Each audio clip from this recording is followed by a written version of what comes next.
My grandpa gave me a bunch of money before he passed, and now my uncles are saying I have to pay it back.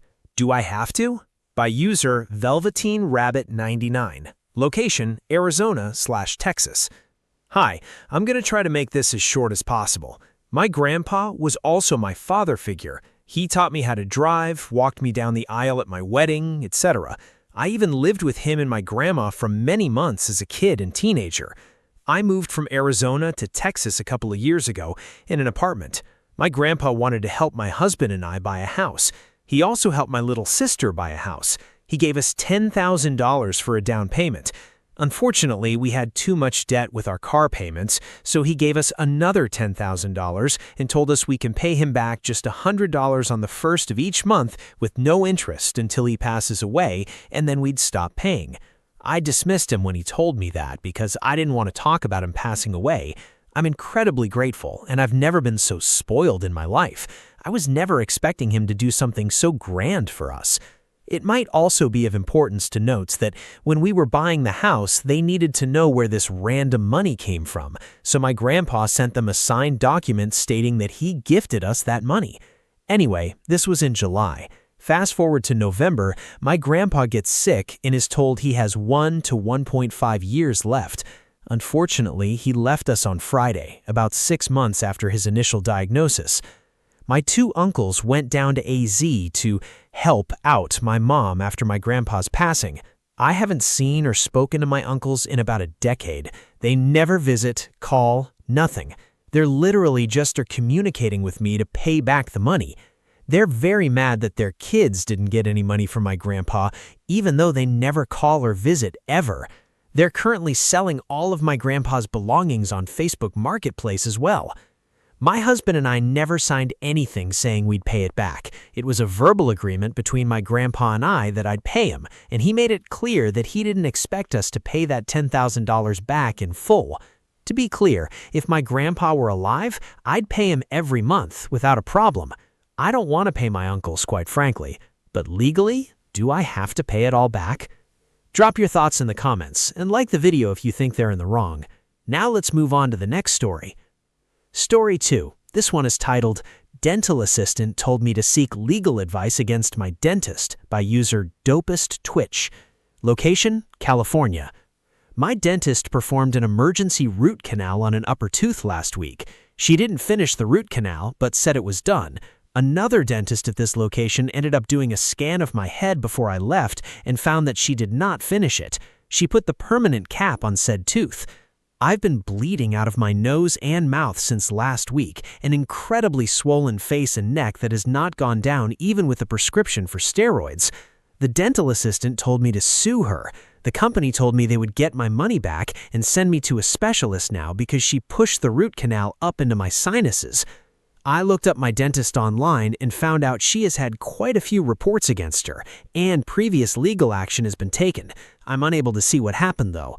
She even had community service.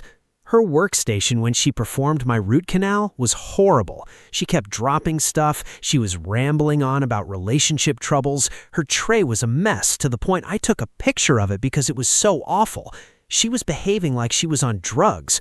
The whole time I had tears streaming down my face, a horribly swollen face, she burned my mouth, etc. And now I need to see a specialist to have my tooth evaluated and possibly removed. I've never sought legal action against anyone. I had a few people who worked at said dental office who told me to sue her for what she did. This story got me thinking, what if it were you that was in this position? What would you do? Drop your thoughts in the comments. Comment where you're watching from. I read all comments. Story 3. This one is titled, My Parents Are Trying to Send Me to Another Country by user JumpyAnywhere2184. Location, Texas. Hi, I'm 17 and female, and my parents have been extremely abusive to me all my life. I'm talking physical, sexual, and emotional.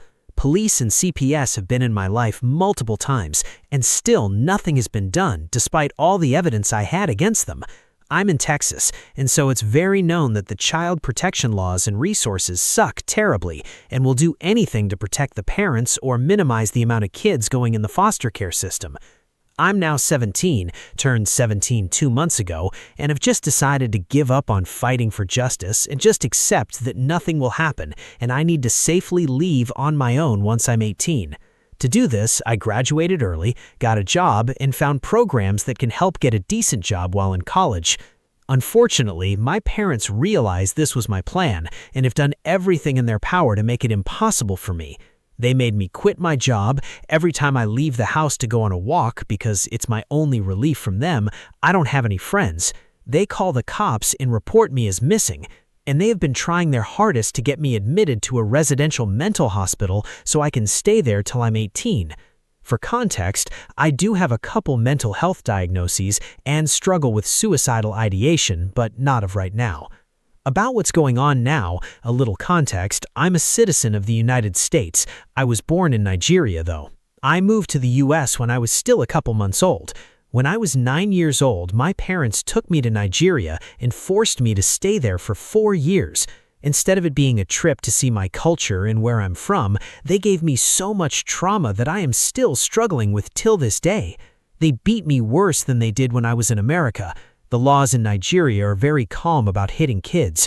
They were giving me scars and bruises on my body daily. They allowed their son to sexually assault me, and they sent me to a family friend and forced me to live there for over a year because they were tired of me. While living there, I was molested on a daily basis by the family friend, was starved and beaten, and forced to do so many things that was too much for my body at 12. I was also being sexually assaulted by classmates. My parents knew this and did nothing about it. This is why I'm scared to go back. Since then, I moved back to the USA and have been living in Texas with them for 3 years now, and despite the multiple police and CPS reports, nothing has been done.